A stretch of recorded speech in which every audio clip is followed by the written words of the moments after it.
The Traveler with the Pasted Rag Picture by Edogawa Rampo. If Traz's story I'm about to tell was not a dream or a series of hallucinations, then that traveler with the pasted rag picture must have been mad.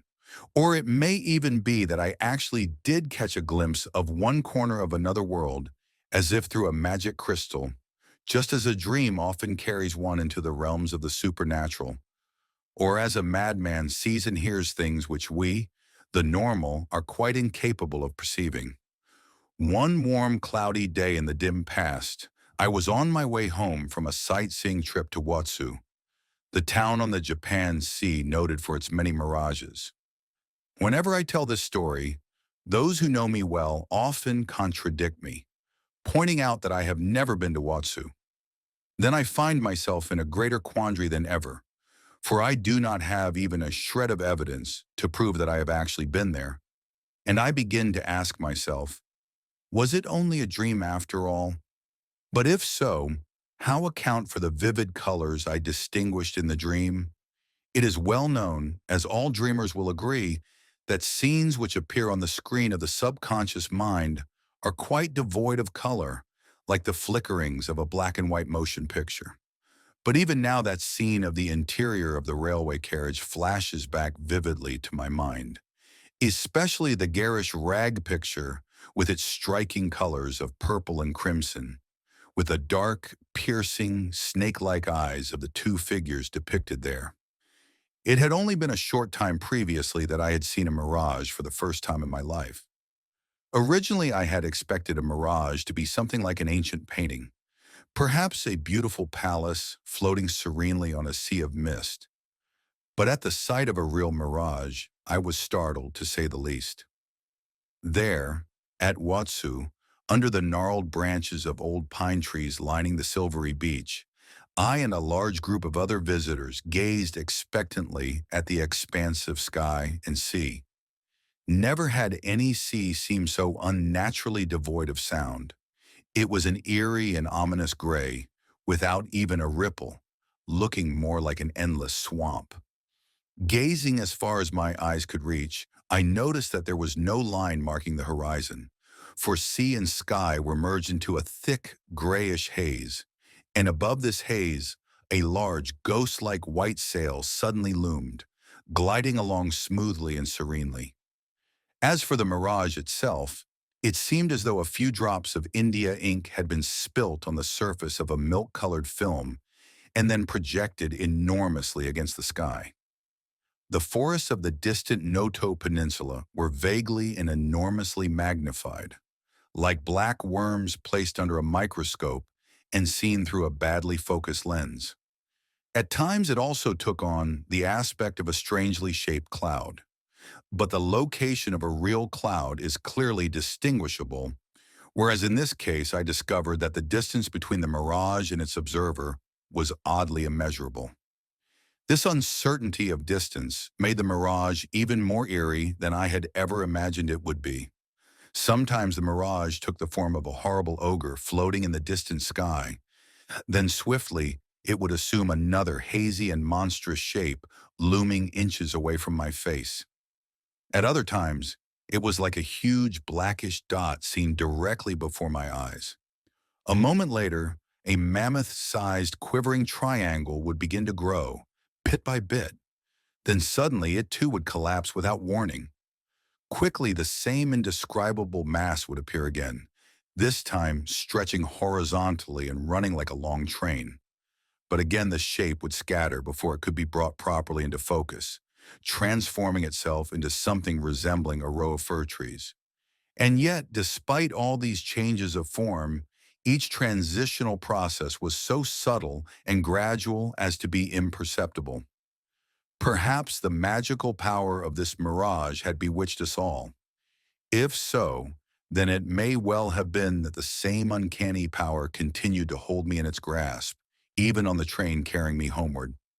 After standing and staring at the mysterious scenes projected on the sky for 2 hours on end, I must say that I was in a most peculiar frame of mind as I left Watsu for the night's journey home. It was exactly 6 o'clock in the evening when I boarded the Tokyo-bound train at Watsu Station. For some strange reason, or was it a usual thing with the trains on that line, the second-class carriage which I occupied was almost as empty as a church after services. As I stepped into the car, I found only one solitary passenger snuggled comfortably in the farthest corner. Soon the train got underway, the locomotive chugging away monotonously as it pulled its heavy load along the deserted sea coast, then groaning and wheezing as it began to climb. Deep in the mist of the marsh-like sea, the crimson evening glow was now barely discernible. A white sail, which looked weirdly large, glided smoothly in the haze. It was a sultry evening, the air seemingly bereft of all oxygen. Even the occasional breezes which stole into the car through the open window were weak and thin. A series of short tunnels and rows of wooden posts erected as snowbreaks flickered past, making the scenery of the sea and sky play a game of hide-and-seek in my vision. As the train rumbled past the precipice of Oyashirazu, dusk closed in upon us. Just at this moment, the other passenger in the dimly lit coach stirred in his corner and stood up. Watching him without any particular reason, I saw him spread a large wrapping cloth of black satin on his seat. In it, he began to wrap a flat object about 2 feet by 3 in size, which had hitherto been propped up against the window. Somehow the man's movements gave me a creepy feeling. The flat object, which I suppose must be some kind of tablet, had until then been resting with its front side turned to the window pane, and I began to wonder why. Now as he moved the object, I caught a glimpse of the front side and saw it was a garish rag picture, strangely vivid and different from usual examples of this minor art. My curiosity aroused, I looked closely at the owner of this strange object and was startled to note that he himself was even stranger in appearance. Thin and long-legged, he wore an old-fashioned sack coat tailored with narrow lapels and drooping shoulders and trousers of an equally outmoded and narrow cut. At first glance, he made a rather comical figure, but as I continued to gaze, I began to realize that his outdated attire was oddly becoming to him. His face was pale and thin, with features which clearly distinguished him as a man of above normal intelligence. But what impressed me most were his eyes, which seemed to gleam with an uncanny light. Looking at his black and glossy hair, neatly parted in the middle, I guessed him to be about 40 years old. But I quickly added another 20 years when I noticed his face networked with numerous wrinkles. In fact, it may have been the complete disparity between his black, glossy hair and his multi-wrinkled face, which caused me to feel so uneasy. After he had finished wrapping up his tablet, he suddenly looked up in my direction. Caught by surprise, I had no time to turn away, and our eyes met. Seeing him smile shyly, I returned his greeting with a nod. While the train rumbled past 2 more stations, we kept to our own seats at opposite ends of the carriage, occasionally stealing a glance at each other, and then looking away quickly with embarrassment when caught in the act. Outside, it was now quite dark. Pressing my face against the window glass, I looked out and could see nothing but the solitary lamp of a fishing boat twinkling far out at sea. Through the boundless darkness, it seemed as if our long, gloomy carriage were the only existing world, monotonously rumbling along on its creaky wheels, my peculiar companion and I the only creatures alive. Not a single new passenger had boarded our second-class coach, and, strange to recall, not even the conductor or train boy had put in an appearance. As I watched the stranger in the far corner, my mind began to play strange tricks. For one fleeting moment, he appeared to be some unholy foreign magician, and gradually a terrible fear began to gnaw at my heart. When there is no distraction to alleviate it, fear is an emotion which steadily grows in intensity. When I finally felt that I could stand the suspense no longer, I got to my feet and walked down the aisle toward the stranger. The very fear I had of him seemed to drag me toward him. Reaching his seat, I sat down on the facing seat and with narrowed eyes peered closely at his furrowed face. My breathing was constricted practically to the point of suffocation. All along, I had been keenly aware that the man had been gazing at me from the moment I had risen from my seat, And then suddenly, before I had even recovered my breath, he spoke in a dry voice. "Is this what you want to see?" he asked, nodding his head casually toward the flat parcel beside him. I was so taken aback by the suddenness of his question that I found myself completely tongue-tied. The tone of his voice had been natural enough, so completely natural, in fact, that it further disarmed me. "I'm sure you're dying of curiosity to see this," he said again, calling me back to my senses with a jolt. "Yes, yes, if you would permit me," I stammered, feeling my face flushing. "It would be a great pleasure," the old man replied with a disarming smile. Then he added, "I've been expecting you to ask me for some time." He unwrapped the large cloth covering carefully with his long fingers and stood the tablet against the window again, this time facing me. Unconsciously, I closed my eyes, although why I could never explain. I simply felt that I had to. But finally, with a supreme effort, I forced my eyes open, and for the first time I saw the thing. It was just an ordinary wooden tablet with a picturesque scene painted on its surface. The scene showed a suite of rooms, their floors covered with mats of pale green straw, and their ceilings, painted in assorted colors, seemed to stretch far away into the distance, like the backdrops of the Kabuki theater. In the left foreground there was a classical window, painted with bold brush strokes, while beneath it there reposed a low black writing desk, which seemed utterly out of place. Against this background there were two figures, each about 1 foot high, looming in bold relief, having been fashioned out of cloth and pasted on the tablet. One was a white-haired old man, garbed in a well-worn black velvet suit of an obsolete European cut, sitting stiffly on the floor. And strangely enough, this figure bore a striking resemblance to the old man sitting beside me. Shifting my gaze, I examined the other figure, which was that of a strikingly beautiful girl, no older than 17 or so. Her coiffure was of the classical style, while her intricately designed kimono was a long-sleeved affair of crimson artistically blended with other lighter hues, held together with a gorgeous black satin sash. Her posture was delicately amorous, for she was leaning shyly against the lap of the old man, as in a typical Japanese love scene on the stage. In sharp contrast to the crudeness of the setting, the elaborateness of the pasted rag dolls was astonishing. The faces were fashioned out of white silk, with uncannily realistic wrinkles. As for the girl's hair, it was real, affixed strand by strand and dressed with intricate skill. The old man's white hair, too, was no less real. As for his clothes, I noticed that even the seams were faithfully sewn. The buttons, too, small as millet seeds, were there. To add to all this, I also saw the swelling of the girl's breasts, the bewitching line about her thighs, the scarlet crepe of her undergarments showing from beneath her kimono, the natural fleshy texture of her white skin, the shell-like nails on her fingers. In fact, all was so perfect and true to life that I even thought I could have found pores and downy hair if I had continued my scrutiny through a magnifying glass.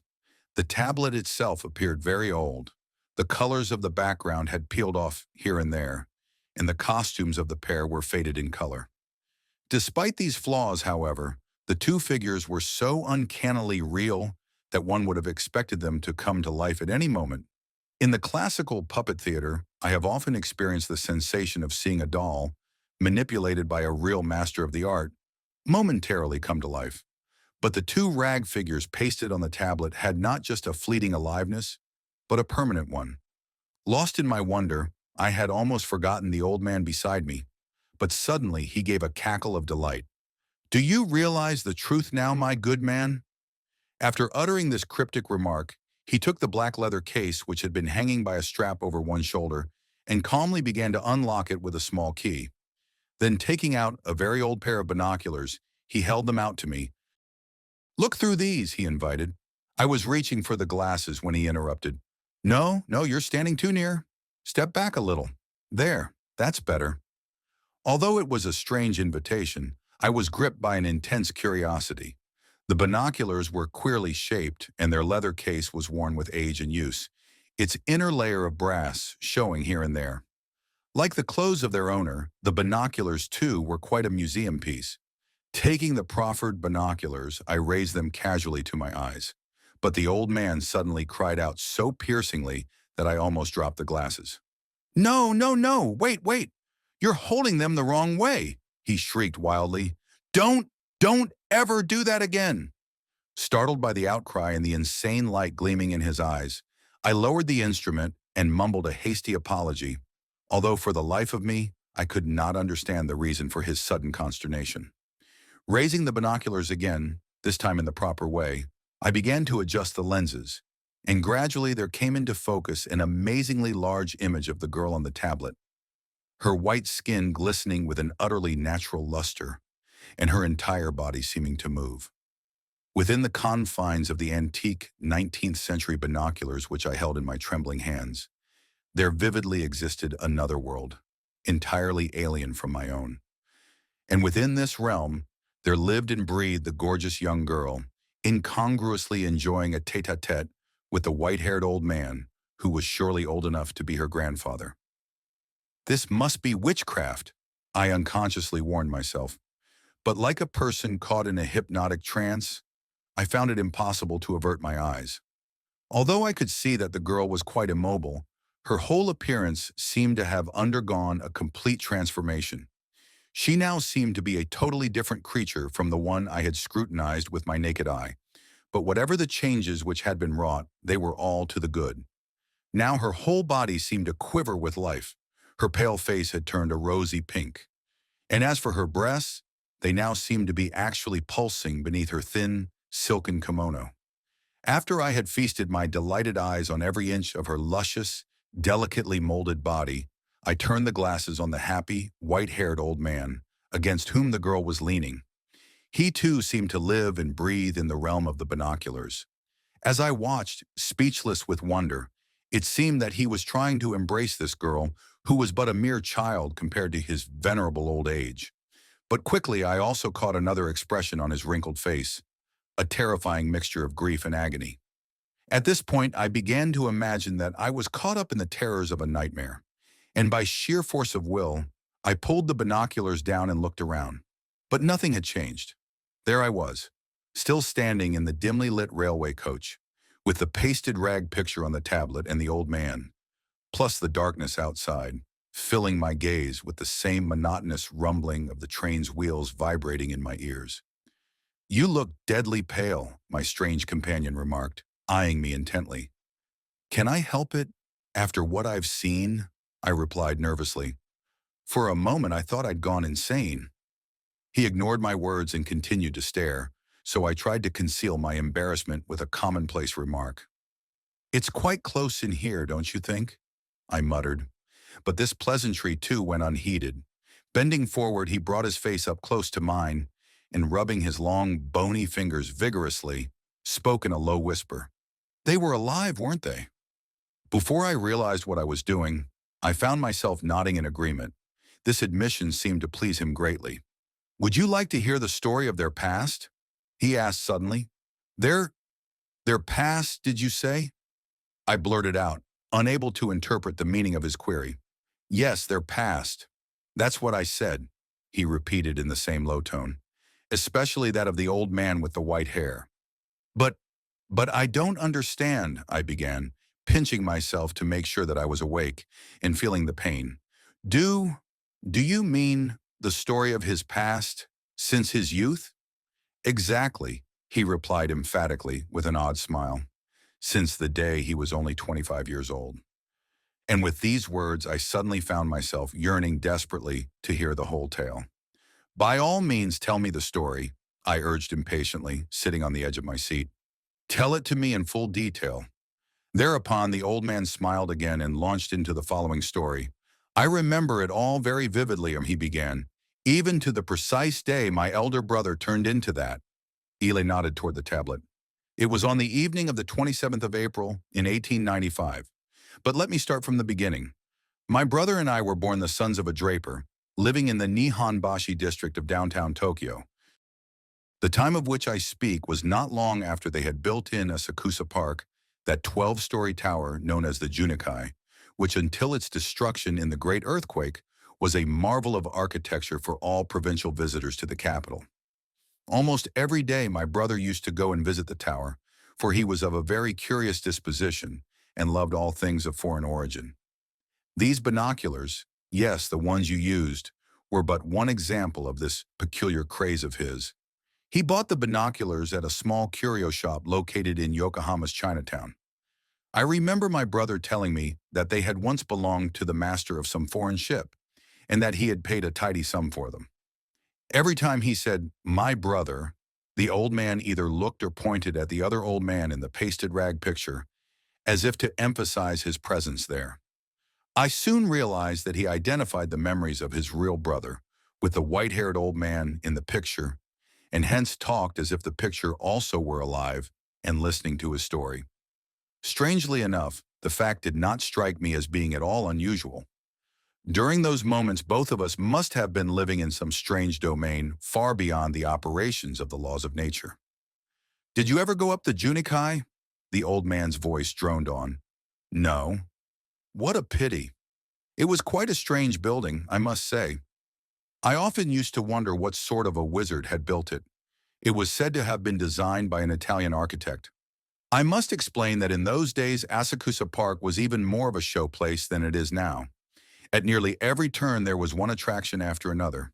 To cite but a few, there was the Spider-Man, a sword dance show by a group of young girls, a noted circus entertainer with his favorite feat of dancing atop a ball, and peep shows galore. Then there was also the Puzzle Labyrinth, where you could easily get lost in a maze of paths partitioned by knitted bamboo screens. And finally, of course, there was the tower, built of brick, rising abruptly from the center of the district. It was a dizzy 216 feet high, almost half a city block, and its octagonal top was shaped like a Chinese cap. Wherever you happened to be in Tokyo, you could almost always see the Unikai. In the spring of 1895, not long after my brother had bought the binoculars, a strange thing happened to him. My father even thought that my brother was going mad and worried about him constantly. As for myself, because I love my brother deeply, I too could not help being sorely puzzled over his strange behavior. For days on end, my brother took little food, hardly spoke a word to his family, and shut himself up in his room most of the time when he was at home. Before long, he became thinner and thinner, while his face turned deadly pale, with only the eyes glaring brightly. Nevertheless, he was out from noon till evening each day, as regularly as if he was employed in some office, and whenever he was asked where he went, he would close his lips tightly and refuse to reply. My mother, too, worried over his strange habits and tried in every possible way to make him tell her the reason for his low spirits, but all to no avail. This state of affairs lasted for about a month. At last, I became so anxious to know where he went that one day I followed him secretly. On this particular day, too, it was cloudy and muggy, just like today. As had become his custom, it was a little past noon when my brother went out, clad in his smart black velvet suit, with his prized binoculars dangling from his shoulder. Following him at a safe distance, I saw him hurrying down the road leading to the horse tramway stop at Nihonbashi. A moment later, he got on an Asakusa-bound horse car. As the cars ran rather infrequently, it was impossible for me to follow him in the next car. So I quickly hailed a rickshaw. "Quick, follow that horse car," I ordered. The rickshaw man proved fleet of foot and was able to keep the horse car within sight with ease. Arriving at Asakusa Park, I saw my brother get off. I dismissed the rickshaw and continued to follow him on foot. And where do you think he finally arrived? At the Kwannon Temple in Asakusa Park. Unaware that he was being followed, my brother threaded his way through the crowds along the red-fronted shopping street, past the main building of the temple, and then proceeded, through an even thicker throng converged around the show booths at the rear, to the Junikai. He walked purposefully up to the stone gate, paid his admission fee, and disappeared into the tower. I, of course, was completely astonished, for I had never dreamed that my brother had been coming to this familiar landmark day after day. Young as I was still in my teens then. I even thought that my brother might have been possessed by some evil spirit inhabiting the tower. For myself, I had climbed it only once, with my father, and never after that, so I felt rather uneasy about going in again. But since my brother had gone in, I had no choice but to enter and go up the dark stone stairs after him, keeping a safe distance behind. The windows were small and the brick wall was thick, so it was cool inside, just like a cave. On one wall hung several macabre war paintings done in oils. It was the time of the Sino-Japanese War. Higher and higher rose the gloomy stairway, just like the spiraling grooves in the shell of a snail. At the top of the tower there was a balcony with a railing running around the edge. When I finally reached the balcony, my eyes were dazzled by the sudden brightness, because the narrow winding passage from the ground had been long and dark. Above me the clouds were hanging low, so low in fact, that I felt I could almost reach up with my hands and touch them. When I looked around, I saw all the roofs of Tokyo in a weird jumble, while on the distant horizon I could clearly make out the Bay of Tokyo. Directly below me I saw the Kwannon Temple, looking like a doll's house, and the many show booths. As for the people, they all looked as if they had only heads and feet. Close beside me I saw about 10 other spectators huddled close together, admiring the view. My brother stood apart from them, gazing eagerly at the compound of Asakusa Park through his binoculars. As I watched him from behind, I noted that his black velvet clothes stood out in sharp relief against the gray clouds. He looked so much like a figure in a Western oil painting, austere and saintly, that for a moment I even hesitated to call out to him, although I well knew that he was really my brother. Remembering my mission, however, I couldn't remain silent. Going up to him, I asked abruptly, "What are you looking at, brother?" He started, then wheeled around with a look of extreme annoyance. "Your recent strange behavior is causing father and mother untold anxiety," I continued. "We've all been wondering where you go every day. But now I know. You come here. But why, brother? Why?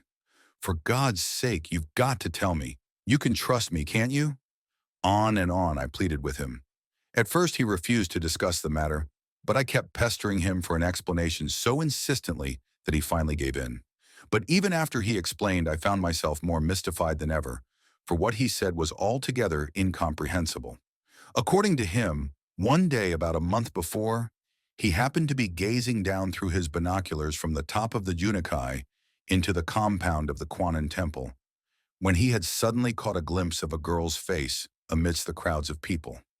She had been so beautiful, he explained, so uncannily beautiful, that he had been swept completely off his feet. For him, this sudden infatuation was a new sensation, for normally he was quite indifferent to feminine charms. But in his surprise and excitement, he had moved the binoculars too sharply. Frantically, he had brought the lenses back into focus, but by this time the face had vanished, and look as he might, he could not find it again. Ever since that moment, my brother had not known a moment's peace, for the beautiful face of the girl kept haunting him, even in his dreams. And of course, it was the sad, forlorn hope of trying to find the girl in the temple compound that had caused my brother to waste away with complete disregard for any thought of food, and to keep climbing the Junakai day after day with his binoculars to scan the sea of faces below him. After finishing his confession, my brother went back to his binoculars in a frenzy of undying hope. Watching him, my heart bled with sympathy. He was indeed like the man looking for a needle in a haystack. To my way of thinking, his search was utterly futile, but I did not have the heart to disillusion him. Tears welling in my eyes, I continued to gaze at his pathetic figure. A few moments drifted by, and then gradually I became keenly aware of the beauty of the scene spread before my eyes. With my brother's slim figure outlined sharply against the sailing clouds, it appeared as if his body were floating in the air. Suddenly, a large number of colored balls, some dyed a deep blue, others in green, red, purple, and other gay hues, floated up into the sky, fashioning a fantastic design. I quickly leaned over the railings, and looking down saw that the strange phenomenon had not been the product of my imagination. It had so happened that a vendor of colored toy balloons had accidentally tipped over his stand, releasing all his stock in trade. Just at this moment, my brother broke into my reverie with a voice trembling with excitement. "Come, we've got to hurry or we'll be too late," he fairly screamed, pulling me roughly by the hand. As I ran after him down the stone stairway of the tower, I called out to him, asking what had happened. "The girl! The girl!" he cried. "I found her!" After reaching the ground, he seized my hand again and began to drag me with him as he made for the compound of the temple. "My search is over," he gasped as he ran. "I just saw her. sitting in a large room floored with straw mats. I know I can locate her now. I must. I must. Going into greater detail as we hurried along, my brother explained that he was now seeking a landmark in the form of a tall pine tree, which he had seen through the binoculars, located somewhere at the rear of the Quantum Temple. And near it, he stammered excitedly, there is a house. She's there. There. We soon located the pine tree in question, but great was my brother's disappointment at finding not even the remotest trace of a house in the vicinity. Although I was persuaded that my brother was suffering from some optical illusion, I nevertheless began to search for signs of the girl in the neighboring tea houses, for I truly and sincerely felt sorry for my lovesick brother. While carrying out my search, I must have drifted away from my brother, for when I turned a moment later, he was nowhere in sight. Hurrying back toward the pine tree, I chanced to pass a row of stalls, among which was a roofless peep show booth. And then suddenly I stopped running, for I found my brother peering intently into one of the peepholes. What are you looking at? I asked abruptly, tapping him on the shoulder. I will never forget the strange expression he wore when he turned around. His eyes were glassy and appeared to be gazing at some far-off scene. His voice sounded decidedly unreal. Brother, he sighed, the girl is inside. Immediately grasping the significance of his statement, I peered into the peephole he had indicated. As soon as I pressed my eyes against the hole, an attractive face fairly leaped into view. Instantly, I recognized the features as belonging to Yaya Oshichi, a well-known heroine immortalized on the classical kabuki stage in a tragic love drama. Gradually, as my eyes came into focus, I was able to observe the whole setting of the peep show. The picture, for such it was, depicted the attractive girl Oshichi leaning amorously against the lap of her lover Kichiza in a guest room of the Kichijo Temple. Studying the pair more closely, I discovered that they were nothing more than the two main characters of a pasted rag picture. But the sheer artistry of the workmanship amazed me. Oshichi especially was a masterpiece, so true to life in every minute detail. I wasn't surprised, therefore, to hear my brother remark behind me, I know the girl is only a rag picture doll, pasted on one of many tablets, but I simply cannot afford to give her up. Oh, if only I could be like her lover Kichiza in the picture and talk to her. As though petrified, my brother stood there, lost to the world. I soon realized that he must have seen the picture in the peep show from the top of the Junakai through the open top of the booth. It was getting quite dark by this time, and already the crowds were thinning out. In front of the peep show, there were now only a couple of children who seemed reluctant to leave. But eventually, they too left the place. It had been cloudy ever since noon that day, and now the skies were threatening rain. Somewhere in the distance, I heard the faint rumbling sound of thunder, and streaks of lightning flashed across the leaden skies. But my brother continued to stand immobile, staring far, far away. Soon the darkness descended like a black veil. Close by, I caught the bright gas-lit illumination of a signboard advertising the Dancing on a Ball show. Suddenly, my brother came to himself and clutched my arm. I've an idea, he exclaimed. Here, hold these binoculars the wrong way and keep gazing at me with the larger lenses pressed close to your eyes. This was a queer request, to say the least. But why? I remonstrated. Never mind why. Just do as I ask, he shot back. Reluctantly, I picked up the binoculars, for it was a distasteful task to me. Ever since I could remember, I had felt a revulsion for all optical instruments. Somehow they seemed wicked to me. Binoculars which could make objects seem either small and distant, or else uncannily close, or a microscope which could magnify a small worm into the dimensions of a monster. But having no other choice, I carried out MV Brother's wish, though with serious misgivings. As soon as I looked at my brother through the wrong end of the binoculars, I found him reduced in size to a mere 2 feet, and seemingly standing about 6 meters away. And then gradually, as I continued to gaze, I saw him become smaller and smaller.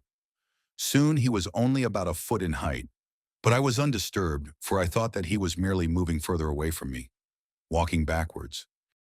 Suddenly, however, I started violently, for his small figure began to float up in the air, and then, presto, he vanished into the darkness. You can well imagine how scared I was. Lowering the binoculars, I began to run around in circles, screaming, "Brother! Brother! Where are you? Where are you?" But all my efforts to find him proved fruitless. And this is the way, my friend, that my brother made his completely unexpected and weird exit from this earth. Ever since that time, I have regarded binoculars as instruments of terror.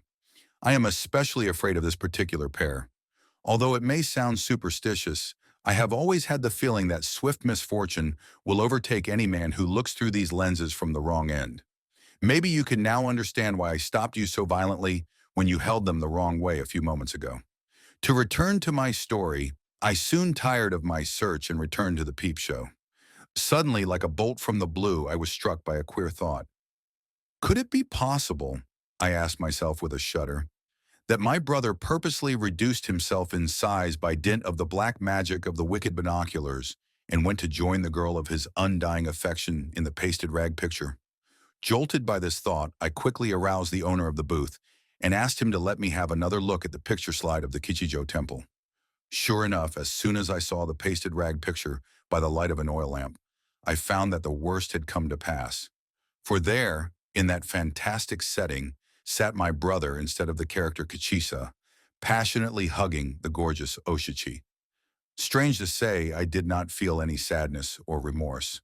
On the contrary, I was extremely happy to know that my brother had finally attained his long-cherished desire. After succeeding in negotiating with the peep show owner for the sale of the picture to me, for some queer reason, he never noticed that my brother, clad in his Western suit, had usurped the role of Kichisa. I hurried home and told the whole story to my family. But of course, no one believed me, not even my mother.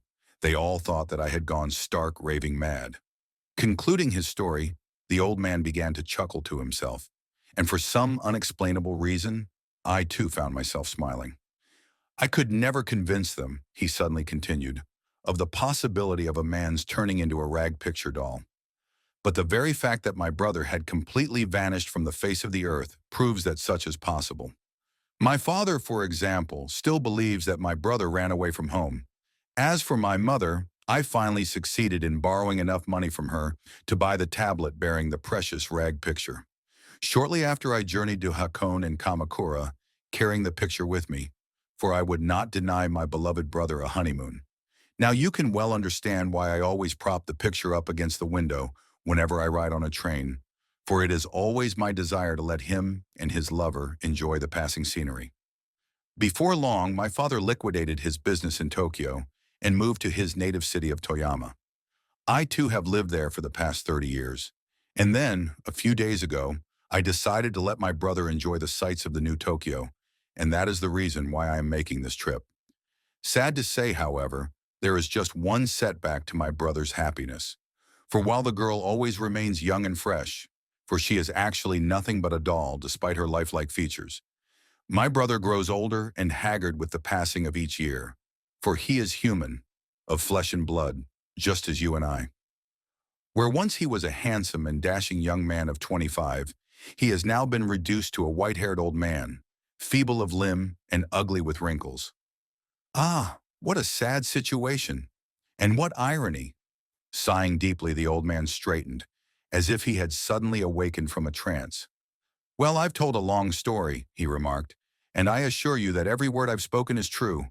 You do believe me, don't you? Of course, I reassured him. I am truly happy to know, he replied, that my narrative has not been wasted.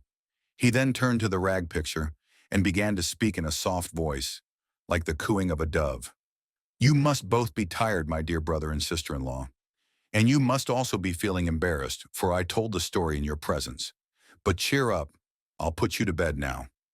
With these words, he again wrapped the picture painstakingly in the cloth wrapper.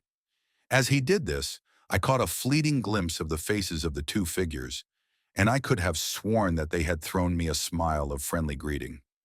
As for the old man, he had lapsed into silence. On and on sped the train. About 10 minutes later, the tempo of the rumbling wheels grew slower, while a few scattered lights could now be seen glimmering outside the windows. Shortly after, the train came to a halt at a small and obscure station high in the mountains. Looking out, I saw only one station clerk standing on the platform. The old man got to his feet. I must now bid you farewell, he muttered. This is where I must get off, for I am staying with relatives in this village tonight. With these words, the old man hobbled down the aisle and stepped off the carriage, the mysterious parcel clutched tightly under his arm. Gazing out the window, I caught a final glimpse of him handing his ticket to the clerk at the wicket, and a moment later he was swallowed into the night.